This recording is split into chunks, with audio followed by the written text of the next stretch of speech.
দেখে বললেন, তোমরা যে যেখানে আসো সে সেই জায়গায় বসে পড়ো। তার কারণ আলোচনার সময় যদি মানুষ দাঁড়িয়ে থাকে তাহলে যিনি আলোচনা করেন তার আলোচনায় বিঘ্নতা সৃষ্টি হয়। এজন্য আলোচনা, কোরআন ও হাদিসের আলোচনা, দ্বীন ও ঈমানের আলোচনার সময় তার নিয়ম হলো, নীতি হলো, যারা থাকবে সকলেই বসে থাকবে, কেউ হাঁটাচলা করবে না। এই কোরআনের থেকে দামি, দ্বীনের আলোচনা থেকে দামি পৃথিবীতে আর কিছু নয়। কাজেই এই দামি আলোচনার মধ্যে কেউ বেয়াদবি করবে না। বন্ধুগণ, আমি আহ্বান করব, যারা আমরা পাশে দাঁড়িয়ে আছি, দাঁড়িয়ে না থেকে আল্লাহ রসুলের একটি সুন্নাত আমরা আজকেই আমল করি, উপস্থিত হয়ে যাই প্যান্ডেলের মধ্যে। ভাইরা আমার, সাহাবায়ে কেরাম যে যেখানে ছিলেন তার জায়গায় বসে পড়েছেন।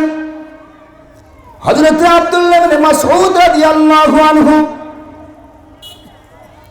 কেবলমাত্র মসজিদে নববীর গেট দিয়ে আসতেছেন।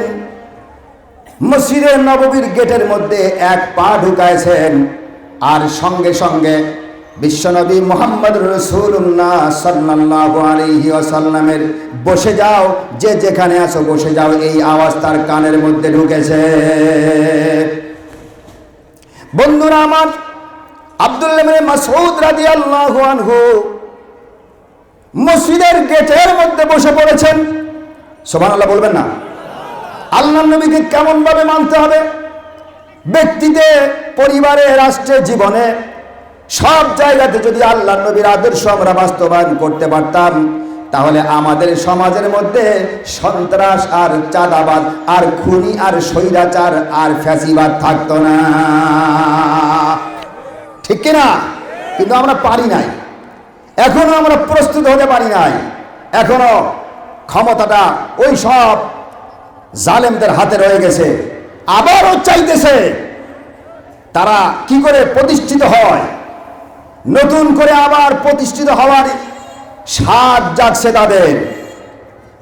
আল্লাহ পাক রব্বুল আলামিন বারে বারে পদে পদে দেখাইতেছেন, নতুন আশা করে আর লাভ হবে না। লাভ হবে, লাভ হবে।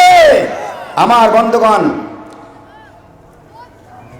মসজিদে নববীর আলোচনা শেষ হয়ে গেল, সাহাবায়ে কেরাম চলে গেলেন। বিশ্ব নবী মুহাম্মদুর রাসূলুল্লাহ সাল্লাল্লাহু আলাইহি ওয়াসাল্লাম ডাক দিলেন, আব্দুল্লাহ ইবনে মাসউদ, তুমি আমার কাছে আসো। হযরত আব্দুল্লাহ ইবনে মাসউদ রাদিয়াল্লাহু আনহু রাসূল পাক সাল্লাল্লাহু আলাইহি ওয়াসাল্লামের কাছে গিয়ে তাশাহুদের সূরাতে বসলেন।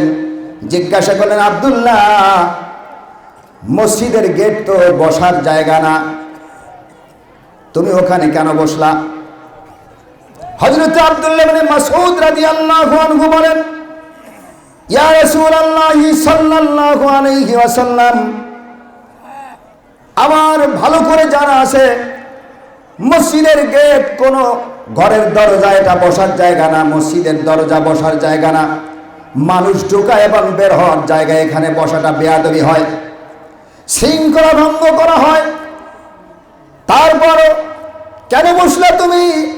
হযরত আব্দুল্লাহ ইবনে মাসউদ রাদিয়াল্লাহু আনহু বললেন, ইয়া রাসূলুল্লাহ সাল্লাল্লাহু আলাইহি ওয়াসাল্লাম, আব্দুল্লাহর কানের মধ্যে যখন বিশ্ব নবী